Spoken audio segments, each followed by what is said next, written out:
Indirectly Rezwan তাকে কুকুর বলছে ভেবে তেলে বেগুনে জ্বলে উঠল রেজা। ক্রুদ্ধ স্বরে চেঁচিয়ে উঠে বলল, মুখ সামনে কথা বলুন মিস্টার মুরসালিন। জবাবে রেজওয়ান অত্যাধিক নমনীয় কোমল কণ্ঠে বলল, আপনি কেন উত্তেজিত হচ্ছেন? আমি তো আপনাকে কুকুর বলিনি। রেজা বুঝলো কথার মারপ্যাচে তাকে অপমান করার ফন্দি এঁটেছে রেজওয়ান। আচমকা যেমনি রেগে গেছিল তেমনি আবার শান্ত হয়ে গেল। ফিচেল হেসে বলল, আপনি আমাকে যাই বলুন না কেন, আপনার প্রিয়তমা কিন্তু আমার প্রশংসায় পঞ্চমুখ, ভক্তিতে একবারে গদগদ। আমি চাইলে তাকে দিয়ে যে কোনো কাজ করতে পারি, এমনকি নিজে ষষ্ঠ সঙ্গীও বানাতে পারি। কিন্তু আপনার কথা ভেবে মায়া হয়, শত হলেও আপনার পুরাতন প্রেমিকা। বিয়ের আগে এমন কিছু করেছে জানলে আপনি নিশ্চয়ই খুব কষ্ট পাবেন, তাই ছেড়ে দিয়েছি। তবে বিয়ের পর কিন্তু আর ছাড়বো না। রেজওয়ান হাসলো, বলল, সে চেষ্টা যে আপনি করেননি এ আমি বিশ্বাস করি না, কিন্তু আসল কথা হচ্ছে বাগে আনতে পারেননি। তাই সব ভুজুং বাজুং শুনিয়ে আমাকে রাগাতে চাইছেন কি, তাই তো? ধরা খেয়ে রেজার অঙ্গ জ্বলে উঠল, মাথায় রক্ত উঠে গেল। এ কথা সত্যি যে রেজওয়ানকে অপদস্থ করার জন্যই নীলিকে বেছে নিয়েছিল সে। কিন্তু এর বাইরেও যে নীলির প্রতি তার আলাদা লোভ নেই সে কথা মিথ্যে। ভেবেছিল ফুসলে ফাসলে কোনো মতে একবার বিছানায় নিয়ে যেতে পারলেই কাহিনী খতম, বিয়ে টিয়ে করার দরকার পড়বে না। কিন্তু নীলি তাকে সেই সুযোগই দেয়নি। ওই হাত ধরাধরি পর্যন্তই সীমাবদ্ধ ছিল সব কিছু। রেজার নীরবতা রেজওয়ানের হাসিকে প্রশস্ত করে দিল। শীতল বাতাস বয়ে গেল সমস্ত শরীরে। আবেগ মিশ্রিত গলায় বলল, she is my girl, I know my girl, she will never let you get a chance. Reza রাগে ক্রুদ্ধ হয়ে ফোন রেখে গেল। যে উদ্দেশ্য সে রেজাকে ফোন করেছিল সেই উদ্দেশ্য বিফল। উল্টে তার নিজের মাথায় আগুন জ্বলছে। গায়ে জ্বালা ধরিয়ে দিয়েছে রেজওয়ান আর তার ওই সতী সাবিত্রী প্রেমিকা।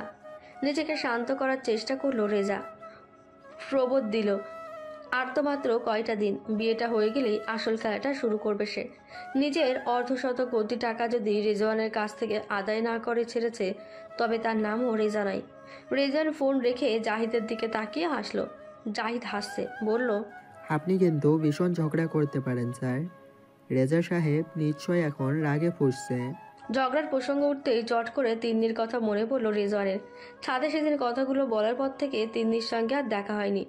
মেয়েটা ভীষণ অভিমানী, কি করে নিজেকে সামলাচ্ছে কে জানে। দীর্ঘশ্বাস ছাড়ল রেজওয়ান। এখন তিন্নির সঙ্গে দেখা না হয় ভালো। নিজেকে কিছুটা গুছিয়ে নেওয়ার জন্য হলেও কিছুটা সময় দরকার। 5-7 দিন পরের কথা। তিন্নির রেজাল্ট বেরিয়েছে। অনেকদিন বাদে দেখা করতে এসেছে রেজওয়ান। তিন্নি তখন দুপুরে খাওয়া দাওয়া শেষ করে ঘুমাচ্ছিল। রেজওয়ান এসেছে শুনে তড়িঘড়ি করে উঠে গেল, তবে কোনো অস্থিরতা দেখালো না। ধীরে সুস্থে ফ্রেশ হয়ে রেজওয়ানের সামনে গেল। সোফায় হেলান দিয়ে চোখ বন্ধ করে বসে আছে রেজওয়ান। তার চেহারার অবস্থা দেখে তিন্নির চোখে পানি চলে এলো। চোখ মুখ বসে খুবই করুণ অবস্থা রেজওয়ানের। স্বাস্থ্য ভেঙে অর্ধেক হয়ে গেছে। চোখের নিচে কালি, মুখ ভর্তি দাড়ি, কেমন একটা বিষণ্ণ চেহারা। গত 2 রাত ঠিক মতো ঘুমোতে পারেনি রেজওয়ান। 2 দিন আগে নীলির সঙ্গে দেখা করতে গিয়েছিল, কিন্তু ফিরে এলো তিক্ত মন নিয়ে। নীলি তার সামনে দিয়েই রেজাকে নিয়ে বিয়ের শপিং করার জন্য বেরিয়ে গেছে। নীলিকে সে কোনোভাবেই বোঝাতে পারছে না রেজওয়ান একটা মুখোশধারী শয়তান। নীলি তার কোনো কথাই কানে তুলছে না। এসব ভেবে অস্থির হয়ে আছে মন। তিনি নিজেকে সামলে দিল, গলা পরিষ্কার করে বলল, কেমন আছেন রেজওয়ান ভাই? রেজওয়ান চোখ খুলল, অদ্ভুত বিষণ্ণ এক হাসি দিল তিন্নির দিকে তাকিয়ে। তারপরই অভিমানের সুরে বলল, তুই আমাকে বদদোয়া দিয়েছিস, তাই না রে তিন্নি? আমি আমি আপনাকে বদদোয়া কেন দেব? দিয়েছিস, আলবাত দিয়েছিস। নইলে নীলির অন্য জায়গায় বিয়ে করতে যাচ্ছে কেন? তিন্নির চোখে মুখে সীমাহীন বিস্ময় ফুটে উঠল, বলল, অন্য জায়গায় বিয়ে করতে যাচ্ছে? হ্যাঁ, অন্য জায়গায় বিয়ে করতে যাচ্ছে। তারপর যাকে বিয়ে করবে বলে ঠিক করেছে সে আজ তো একটা বদমাইশ। আমি কোনোভাবে ওকে আটকাতে পারছি না। ওর ধারণা আমি ইচ্ছে করে রেজার নামে খারাপ খারাপ কথা বলেছি। তার এমন ধারণা কারণ? বদমাইশটা আমাকে জব্দ করার জন্য নীলির দুর্বলতার সুযোগ নিয়েছে। নীলির বাবা অসুস্থ থাকাকালীন টাকা পয়সা দিয়ে ওকে সাহায্য করেছে। আমার অফিস থেকে চাকরি ছেড়ে দেওয়ার পর নীলিকে নিজের বিয়ে হিসেবে নিয়োগ দিয়েছে। আর সেই জন্যই নীলি ভাবছে ওর মতো বুঝি মানুষ হয় না। ভাবারই তো কথা, দুঃসময়ে যেই মানুষটার পাশে দাঁড়িয়েছে তাকে আপনি খারাপ মানুষ বলেছেন কি করে? হতেও তো পারে আপনার কথা ভুল হচ্ছে। ধুর, কোনো ভুল হয়নি আমার। ও যে একটা বদমাস তার প্রমাণ আমি নিজে। বদমাসটা আমার আর নীলির পুরনো ছবি ভাইরাল করার হুমকি দিয়ে 100 কোটি টাকা দাবি করেছিল। আমার কাছ থেকে। তিন্নির চোখ কপালে উঠে গেল, গোল গোল চোখে চেয়ে থেকে বলল, 100 কোটি টাকা? হ্যাঁ, 100 কোটি টাকা। তাহলেই বোঝ কেমন শয়তান লোকটা। আপনি টাকা দিয়েছিলেন? পাগল নাকি? 100 কোটি টাকা কি মগের মূল্যক নাকি যে চাইলো আর আমি দিয়ে দেবো? আমার ব্যবসা লাটে উঠতে তাহলে অন্যভাবে চেষ্টা করেছি, একবারে ছাড়বো না। সে যাই হোক, তোর কি খবর? ভর্তি পরীক্ষা দিবি তো নাকি? দেব। ঠিক আছে, পড়াশোনা করিস ঠিক মতো। আমি তাহলে আসি। রেজন বেরিয়ে যাওয়ার জন্য পা বাড়াচ্ছিল, তিন্নি হঠাৎ প্রশ্ন করে বসলো, একটা প্রশ্ন ছিল রেজওয়ান ভাই। কি প্রশ্ন? আপনার রাজকন্যা কি সত্যি আপনাকে ভালোবাসে? না মানে সে তো অন্য একজনকে বিয়ে করছে, হতে পারে রাগ করে করছে, তবু বিয়ে তো। তোর মনে হয় আমি সত্যি সত্যি বিয়েটা হতে দেব? নীলি আমার উপর অভিমান করে এসব করছে। আমি তো কম কষ্ট দিইনি, তাই রাগ করেছে। জানিস তো, যেখানে ভালোবাসা বেশি সেখানে রাগ অভিমান সবগুলো বেশি। এসব কোনো ব্যাপার না, আমি কি ঠিক আমার করে নেব।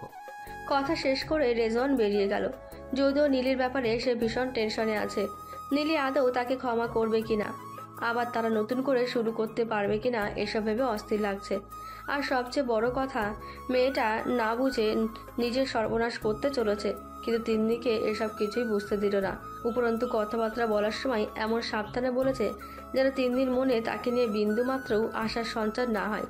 রেজন চায় না তিন্নি মিথ্যে কোনো আশা নিয়ে নিজেকে ভুলিয়ে রাখুক, নিজের জীবনটা সে নতুন করে গড়ে তুলুক। রেজন বেরিয়ে গেলে তিন্নির অশ্রুসিক্ত কণ্ঠে ভিড়ভিড় করে বলল, আমি আপনাকে অনেক বেশি ভালোবেসেছিলাম রেজওয়ান ভাই, আপনার ওই রাজকন্যার চাইতেও বেশি। কিন্তু আফসোস, আপনি আমার ত্যাগটুকু দেখতে পেলেন না। কপালে ভেজা রুমাল চাপা দিয়ে একটা দোকানের সামনে দাঁড়িয়ে আছে ফুয়াদ। কিছুক্ষণ আগে তার কপাল বরাবর কোকোকোলার একটা ক্যান ছুঁড়ে মারা হয়েছে, এবং এত জোরে ছুঁড়ে মারা হয়েছে যে কপাল ফুলে ঢোল হয়ে গেছে। কিন্তু দুর্ভাগ্যজনক বিষয় হচ্ছে, যিনি ছুঁড়ে মেরেছেন তার বিন্দুমাত্র আফসোস নেই, বরঞ্চ রাস্তার উল্টোর দিকে দাঁড়িয়ে ক্রমাগত চিৎকার করে যাচ্ছেন তিনি। তার চিৎকারে ফুয়াদের কানে তালা লেগে গেছে, কানের কাছে শি শি টাইপ একটা আওয়াজ হচ্ছে। ভর্তি পরীক্ষা দেওয়ার জন্য নিজের সার্টিফিকেটগুলো ফটোকপি করতে এসেছিল তিন্নি। ফাইল থেকে পেপারগুলো বের করে দেখে নিচ্ছিল কোনটা কোনটা ফটোকপি করতে হবে। ঠিক তখনই কোথা থেকে একটা কোকোকোলার ক্যান এসে কাগজের ওপর পড়ল। ভেতরে অবশিষ্ট পানীয় পড়ে ভিজে গেল সার্টিফিকেটের কাগজগুলো। তাড়াহুড়ো করে গুঁড়ো ঝেড়ে ফেলতে গিয়ে সার্টিফিকেটের একাংশ টান লেগে ছিঁড়ে গেছে। ব্যাস, শুরু হয়ে গেল লঙ্কা কাণ্ড। কান্নাকাটি, চিৎকার চেঁচামেচি, ক্যান ছুঁড়ে মারা ব্যক্তির 14 গোষ্ঠী উদ্ধার সহ সর্বোপরি তার কপাল বরাবর পুনরায় ক্যানের বোতলটা ছুঁড়ে মেরেও শান্ত হলো না তিন্নি। রাস্তার উল্টো দিকে দাঁড়িয়ে লোক জড়ো করলো ফুয়াদকে মারার জন্য। ফুয়াদ ব্যতিব্যস্ত হয়ে সামনে এগিয়ে এলো, তার কপালে তখনও রুমাল চাপা দেওয়া। মানুষজন হাঁ করে তামাশা দেখছে। এই নিতান্ত ভদ্র টাইপ ছেলেটার সঙ্গে তিন্নির ঠিক কী কারণে শত্রুতা থাকতে পারে সেটা ওরা বুঝতে পারছে না। ফুয়াদ তিন্নিকে শান্ত করার বৃথা চেষ্টা চালিয়ে বিনয়ী গলায় ডাক দিল, এক্সকিউজ মি ম্যাম, আমার নাম ফুয়াদ। সে কথা শেষ করার আগেই তিন্নি তেতে উঠল। পারলে সে আবার ফুয়াদের মাথা ফাটিয়ে দেয়। ক্ষিপ্ত কণ্ঠে বলল, ধন্য হলাম আপনার মতো এমন অসভ্য লোকের নাম জানতে পেরে। আরও ধন্য হতাম যদি বাড়ি মেরে আবার আপনার কপালটা ফাটিয়ে দিতে পারতাম। আপনি আমাকে ভুল করছেন, আমি আসলে ক্যানটা ডাস্টবিনেতে ফেলতে চাইছিলাম, ভুলবশত আপনার ফাইলের উপর পড়ে গিয়েছে। ভুলবশত? আপনি 3 মাইল দূর থেকে ক্যানেলের বোতল ছুঁড়ে মারলেন কেন? রাস্তাঘাট কি ক্যান ছোড়াছুড়ির জায়গা? এখন যে মাটির সার্টিফিকেটগুলো নষ্ট হয়ে গেল, এর দায়ভার কে নেবে? ফুয়াদ লজ্জিত মুখে অনুনয় করে বলল, আপনি যদি কিছু মনে না করেন তবে আমি আপনার পেপারগুলো নতুন করে তুলে দেওয়ার ব্যবস্থা করে দিতে পারি। টাকা পয়সা যা লাগবে আমি দেব। অবশ্যই দেবেন। কেন, কিছু মনে করব? জিনিস নষ্ট করেছেন, এখন সেটার ক্ষতিপূরণ দেবেন, এখানে আমার মনে করার কি আছে? আপনি আজই যাবেন আমার সঙ্গে। ফুয়াদ মনে মনে অবাক হলেও রাজি হয়ে গেল। যত তাড়াতাড়ি সম্ভব ঝামেলা মিটিয়ে নিতে চাইল। তিন্নি ডাক যদিও কমেনি, তবে ফুয়াদের ফুলে থাকা কপালের দিকে তাকিয়ে খানিকটা শান্ত হওয়ার চেষ্টা করছে। রিকশায় উঠে ফুয়াদ খানিকটা আলাপ জমাতে চেষ্টা করলো, কারণ তিন্নিকে সে প্রথম দেখাতেই চিনতে পেরেছে। এই মেয়েটার সঙ্গে একবার বিয়ের প্রস্তাব উঠেছিল তার, কিন্তু কি একটা ঝামেলার কারণে ফুয়াদের ফুপু সম্বন্ধটা এগোতে দেয়নি। এখন মনে হচ্ছে না দিয়ে ভালোই করেছে। এমন ঝগড়ুটে মেয়ের সঙ্গে বিয়ে হলে ফুয়াদের জীবনটা তামা তামা হয়ে যেত। এই বিষয়ে আর কোনো সন্দেহ নেই। তবে যাই হোক না কেন, ফুয়াদ এই মুহূর্তে ভীষণ লজ্জিত। সে খুবই রেসপন্সিবল এবং ডিসেন্ট প্রকৃতির ছেলে। এরকম একটা আনসোশ্যাল কাজ তার দ্বারা কোনোদিন ঘটেনি। আজকে হঠাৎ কি হলো কে জানে। নেহায়েত ছেলে মানুষই করে ক্যানটা বিন বরাবর সই করতে গিয়েছিল, তাতেই অঘটন ঘটে গেল। সুতরাং তিন্নির রেগে যাওয়াটা একেবারেই অমূলক নয়। মোলায়েম কণ্ঠে বলল, বিশ্বাস করুন আমি ইচ্ছা করে করিনি। আনফর্চুনেটলি আপনার সঙ্গে ঘটনাটা ঘটে গেছে। কেন যে হঠাৎ ক্যানটাকে ছুঁড়ে মারতে গেলাম, ভেবেছিলাম টার্গেট মিস হবে না। Sorry, extremely sorry. আপনি কি এখনও আমার উপর রেগে আছেন? কেন, রেগে থাকলে কি করবেন? পা ধরে মাপ চাইবেন? ফুয়াদ গলা খ্যাকারি দিল। না, এই মেয়ের সঙ্গে কথা না বলাই ভালো।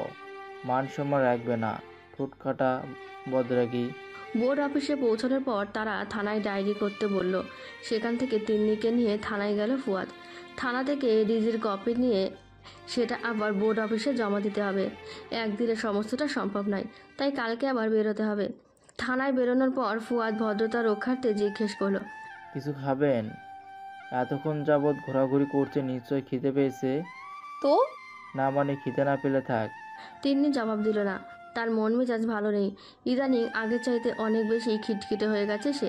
মায়ের সঙ্গে পর্যন্ত ঝগড়া বেঁধে যায়। আর ফুয়াদ তো বাইরের মানুষ। বলল, আমি এখন কিছু খাবো না, বাসায় যাব। ঠিক আছে, আমি আপনাকে রিকশায় তুলে দিচ্ছি। লাগবে না, আমি উঠতে পারবো। তাহলে আপনার ঠিকানা কিংবা ফোন নম্বরটা দিয়ে যান। কালকে তো আবার বোর্ড অফিসে যেতে হবে। এতক্ষণে কিছুটা শান্ত হলো তিন্নি। ছেলেটা নেহায়েত মন্দ নয়। অনিচ্ছাকৃতভাবে একটা ভুল করে ফেললেও সেটা শুধরাতে চাইছে। নরম হয়ে এলো তার গলা। বলল, আপনাকে আর যেতে হবে না, আমি জমা দিয়ে আসবো। ধন্যবাদ। সেটা কি করে হয়? আমার জন্য তো আপনার ক্ষতিটা হলো। দেখুন, আপনি নিজের ভুল বুঝতে পেরে আমাকে সাহায্য করছেন, তার জন্য আপনাকে থ্যাংক ইউ। এর বেশি আর কিছু করার প্রয়োজন নেই। অপরিচিত কারোর সঙ্গে আমি নিজের ফোন নাম্বার কিংবা বাসার ঠিকানা কোনোটা শেয়ার করতে রাজি নই। সরি, ভালো থাকবেন, আসি। কথা শেষ করে চট করে একটা রিকশায় উঠে পড়ল সে। ফুয়াদ নিজেও হাঁপ ছেড়ে বাঁচল। দায়িত্ব এড়িয়ে যেতে পারাই নয়, এই মেয়ের সঙ্গে তাকে আর কোথাও যেতে হবে না। সেই জন্য নিজের কৃতকর্মের জন্য ফুয়াদ অবশ্যই অনুতপ্ত। কিন্তু তিন্নির সঙ্গে দেখা আবার করাটা খুবই কষ্টকর। ভালো মানুষেরও মেজাজ খারাপ হয়ে যাবে, রাগ উঠে যাবে ওর তেরা তেরা কথা শুনলে। যদিও আজকে দোষটা ফুয়াদের, কিন্তু সে বেশ বুঝতে পেরেছে তিন্নি স্বাভাবিকের তুলনায় একটু বেশি রাগী, আবার ঝগড়ুটেও। নীলির বাসার বাইরে দাঁড়িয়ে আছে রেজওয়ান এবং জাহিদ। রেজওয়ান বারবার জাহিদকে ঠেলছে ভেতরে যাওয়ার জন্য। জাহিদ ভয়ে রাজি হচ্ছে না। নীলির মেজাজ খারাপ। গতকাল রাতেও জাহিদকে ফোন করে রেজওয়ানের নামে নালিশ করেছে। বারবার করে বলেছে জাহিদ যেন রেজওয়ানকে বোঝায় সে ভুল করেছে। রেজার মতন একটা ভালো মানুষের সঙ্গে অন্যায় করেছে রেজওয়ান, এর জন্য নীলি তাকে কোনোদিন ক্ষমা করবে না।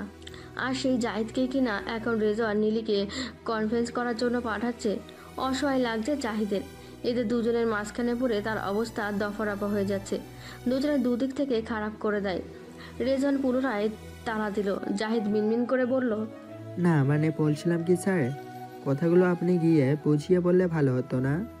আমি যতবার বলেছি ও কানে তোলেনি। ও ধারণা আমি বানিয়ে বানিয়ে রেজা নামে খারাপ কথা বলেছি। তাই তুই গিয়ে বলবি, ওর রিয়াকশন যদি পজিটিভ হয় তখন আমি ভিতরে ঢুকবো। বাহ, তার মানে ঝড় যা যাক সব জাহিদের উপর দিয়ে যাক, রেজওয়ান সেফ থাকলেই হলো। স্বার্থপর সুবিধাবাদী লোক একটা।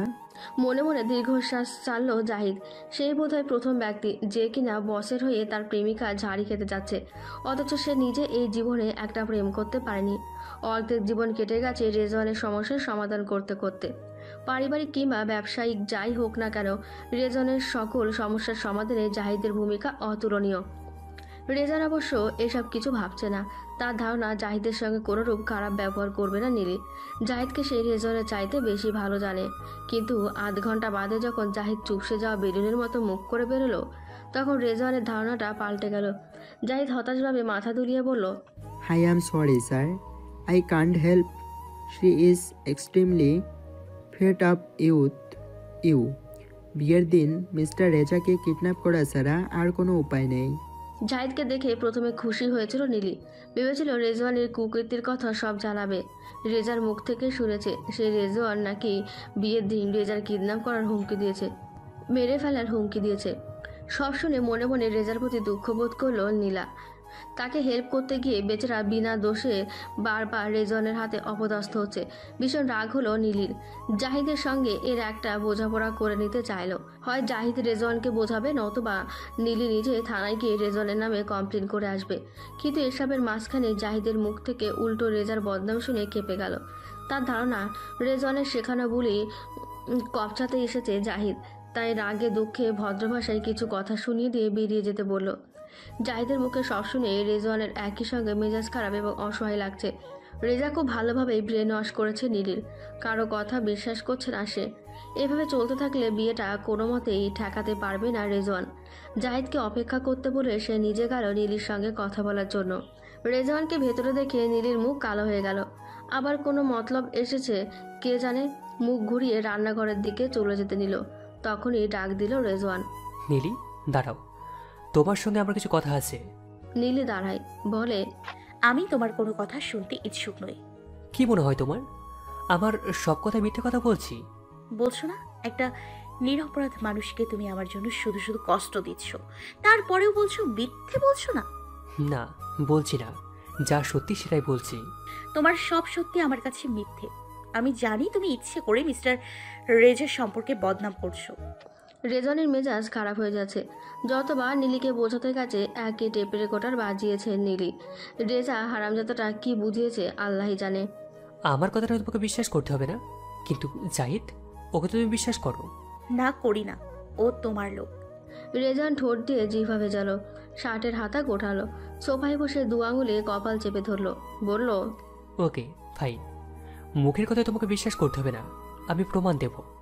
কিন্তু তার আগে তুমি একটা কথা বলো, এই বিয়েতে তুমি সত্যিই খুশি? নীলের মুখটা হঠাৎ করেই চুপসে গেল। গাঢ় বেদনায় ছেয়ে গেল সুন্দর সুশ্রী মুখখানা। রেজাকে সে ভালোবেসে বিয়ে করছে না, রেজা নিজেও জানে সে কথা। আর সেই জন্য নীলি মানুষটাকে এত বেশি সম্মান করে। নিঃস্বার্থভাবে শুধুমাত্র তাকে সাহায্য করার জন্য রেজা এত কষ্ট সহ্য করছে। দীর্ঘশ্বাস ছেড়ে বলল, হ্যাঁ, আমি খুশি। রেজওয়ান চুপচাপ নীলির মুখের দিকে চেয়ে রইল। নিজের বিব্রত ভাব লুকানোর জন্য মাথা নিচু করে ফেলল নীলি। ঘন ঘন ওড়না ঠিক করলো। আই ক্যান সি তুমি কেমন খুশি সেটা আমি দেখতেই পাচ্ছি। দেখতে যখন পেরেছো, এবার তাহলে বেরো। আশা করি আর কোনো সন্দেহ নেই তোমার। রেজওয়ান আচমকা হাসতে শুরু করলো। অট্ট হাসিতে মৃদু কেঁপে উঠল তার শরীর। হাসতে হাসতে ঠাট্টা সুরে বলল, খুশি তুমি বিয়েতে? ভালো, খুব ভালো। কথা শেষ করে আবার হাসলো রেজওয়ান। নীলির মেজাজ খারাপ লাগছে। ইচ্ছে করে এমন নাটক করছে রেজওয়ান, এমন ভাব করছে যেন নীলির মনের কথা সব বুঝে বসে আছে সে। অথচ যখন কাছে গিয়েছিল ফিরে তাকায়নি, এখন এসেছে নাটক করতে। থমথমে গলায় বলল, কি চাও কি তুমি? হ্যাঁ, শাস্তি দিতে চেয়েছিলে, মাথা পেতে নিয়েছি। তোমার চোখের সামনে থেকে চলে আসতে বলেছিলে, চলে এসেছি। তাহলে কেন তুমি আমাকে শান্তিতে থাকতে দিচ্ছ না? সমস্যা কি তোমার? তুমি যেটাকে শাস্তি ভাবছো, আসলে সেটা শাস্তি নয়। রেজার মতো মানুষ কখনো কাউকে শাস্তি দিতে পারবে না। আর তুমি বুঝি খুব পারবে? তো কিভাবে দেবে শুনি?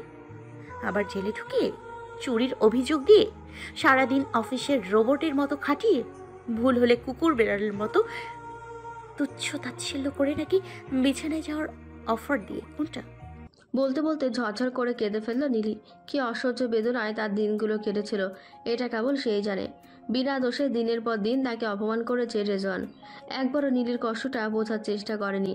এখন এই মানুষটা এসেছে ভালোবাসার কথা শোনাতে। বিশ্বাস করে না নীলি, এক ফোঁটাও বিশ্বাস করে না। রেজান অনুশোচনায় মাথা নিচু করে ফেলল। বুকের ভেতর পিন পিন ব্যথা অনুভব করলো। রাগে অভিমানে অন্ধ হয়ে গিয়েছিল সে। সত্যি মিথ্যে যাচাই করার প্রয়োজন মনে করেনি। নিজের ভালোবাসার মানুষটাকে পাহাড়সম ব্যথা দিয়েছে। হাঁটু মুড়ে নীলির সামনে বসে পড়ল সে। ছলছল চোখে চেয়ে থেকে বলল, ভুল হয়ে গেছে নীলি, অনেক বড় ভুল হয়ে গেছে। না জেনে আমি তোমার সঙ্গে অনেক খারাপ ব্যবহার করেছি, অনেক কষ্ট দিয়েছি তোমাকে। এর জন্য তুমি আমাকে যা শাস্তি দেবে আমি মাথা পেতে নেব।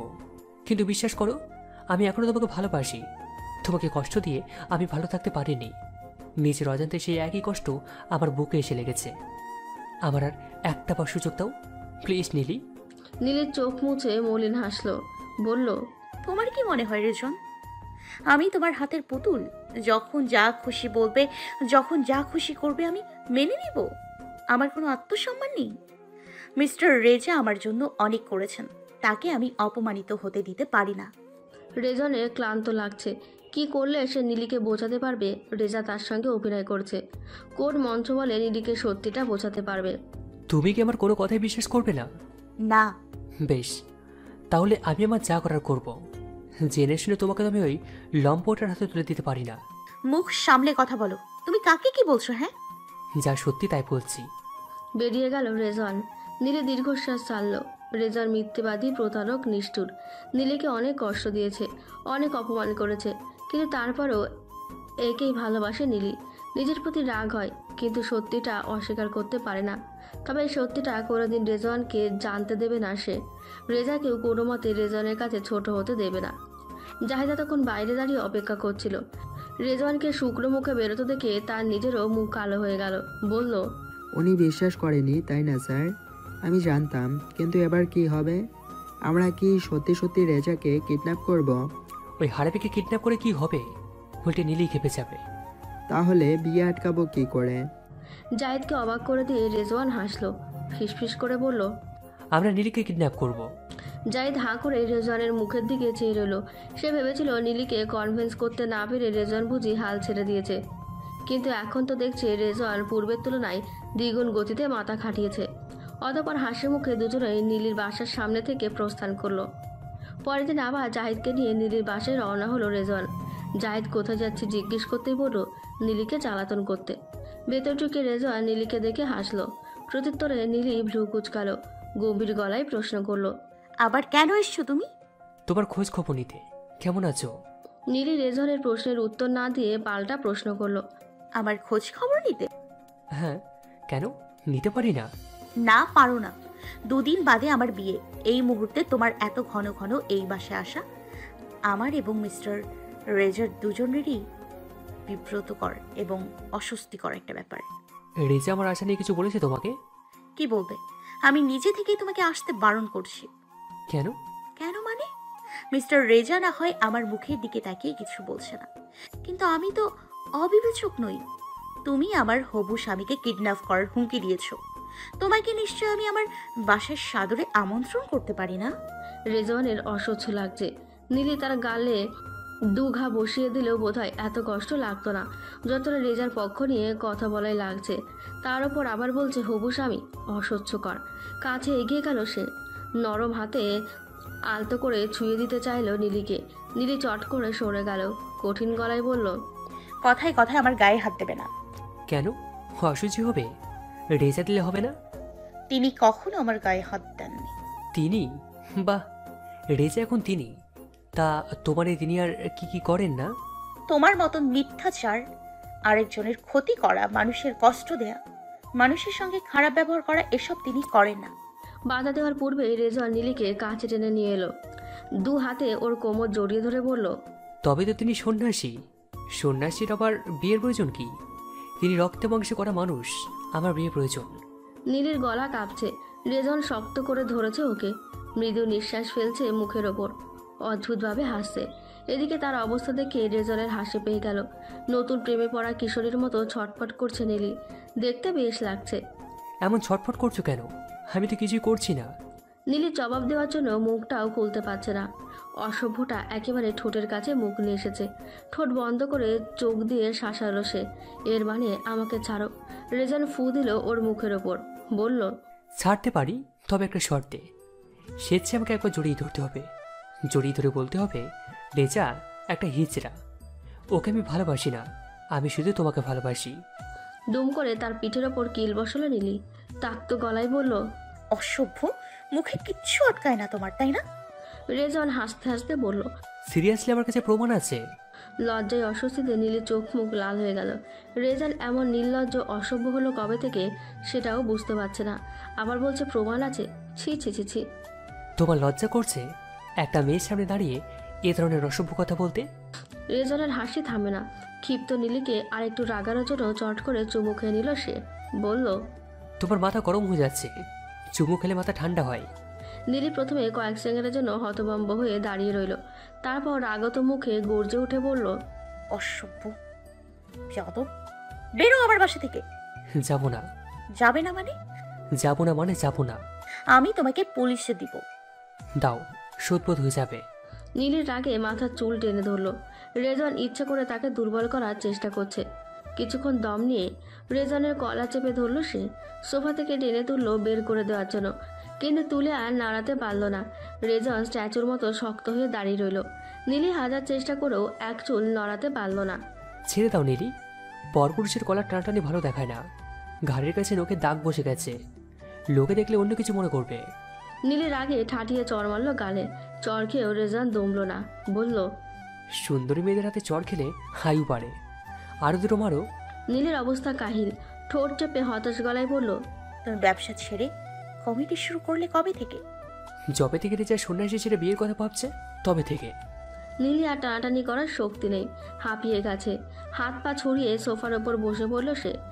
রেজন টাইয়ে নট ঠিক করে নিয়ে বলল, গা থেকে ওনাটা খুলে দাও, বাতাস লাগবে। নীলি সোফার পাশের টেবিল থেকে ছোট ফুলদানিটা নিতে যাচ্ছিল ছুঁড়ে মারার জন্য। রেজন খপ করে তার হাত ধরে ফেলল, মুচকি এসে বলল, তোমার ভালোর জন্য তো বলছিলাম, তাই বলে এত রাগ করতে হয়? আচ্ছা ঠিক আছে, আর বলবো না। তুমি বেরো আমার বাসা থেকে। না গেলে হয় না? নীলি আবার চোখ রাঙালো। রেজার মুখে প্রসন্ন হাসি ঝুলিয়ে বলল, ঠিক আছে, যাচ্ছি। রাতে আবার দেখা হবে, ডিনার করবো একসাথে। নীলির জবাবের অপেক্ষা না করেই বেরিয়ে গেল সে। নীলি উপর হয়ে সোফায় শুয়ে রইল। রেজানের বলে যাওয়া কথাটা নিয়ে মাথা ঘামালো না, কারণ সে জানে রেজান মোটেও রাতের বেলা বাসায় আসবে না। দুজনের সম্পর্ক থাকাকালীন সময়েও প্রায় রেজওয়ান তাকে রাতে দেখা করার কথা বলে সারা রাত অপেক্ষা করে রাখত। ফোন দিলে বলতো আসছি, কিন্তু পরে আর আসতো না। এই নিয়ে কত মানবিমান হতো দুজনের, সব এখন স্মৃতি। রেজান হয়তো দেখতে চাইছে রাত জেগে এখনও তার জন্য অপেক্ষা করে কিনা নীলি। নীলিকে পরীক্ষা করতে চাইছে। ব্যবসায়িক একটা পার্টিতে অ্যাটেন্ড করার জন্য একসঙ্গে বেরিয়েছে রেজা এবং নীলি। রেজান যাওয়ার পর থেকে নীলির মন ভালো ছিল না, কিন্তু রেজা চাপাচাপিতে বাধ্য হয়ে অবশ্যই বেরোলো। নতুন করে মার্কেটে প্রোডাক্ট লঞ্চ করেছে রেজওয়ান। একই প্রোডাক্ট রেজারও লঞ্চ করার কথা ছিল, কিন্তু ভ্যালিডেশনে আটকে যায়।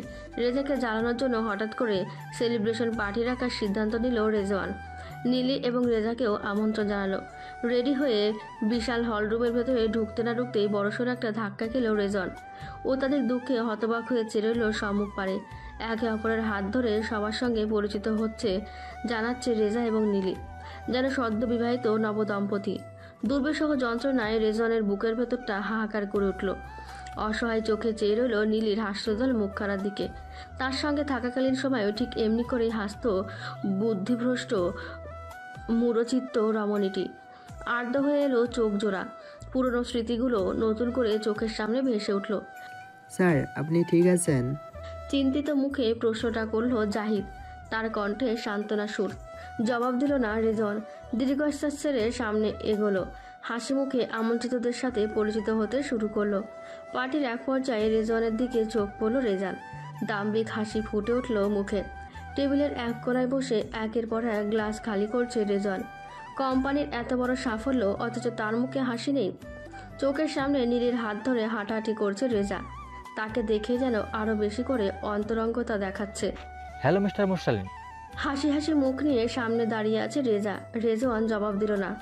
পার্টিতে এসেছি অথচ আপনি আমাকে একবারও বিয়ের জন্য কংগ্রাচুলেটেড করলেন না, এটা কিন্তু ঠিক না। আফটার অল আমরা একে অপরের বন্ধু, কংগ্রাচুলেশন জানাতেই পারতেন। রেজনের পাশে চেয়ার টেনে বসলো রেজা। মদের গ্লাসটা টেনে নিয়ে ঠাট্টা সূচক গলায় বলল, আর খাবেন না মিস্টার মুরসালিন, অনেক হয়েছে। এবার আমার এবং নীলির কাপল ড্যান্স দেখবেন, চলুন। এসব বলে কোনো লাভ নেই মিস্টার রেজা, নীলি কখনো আপনাকে বিয়ে করবে না।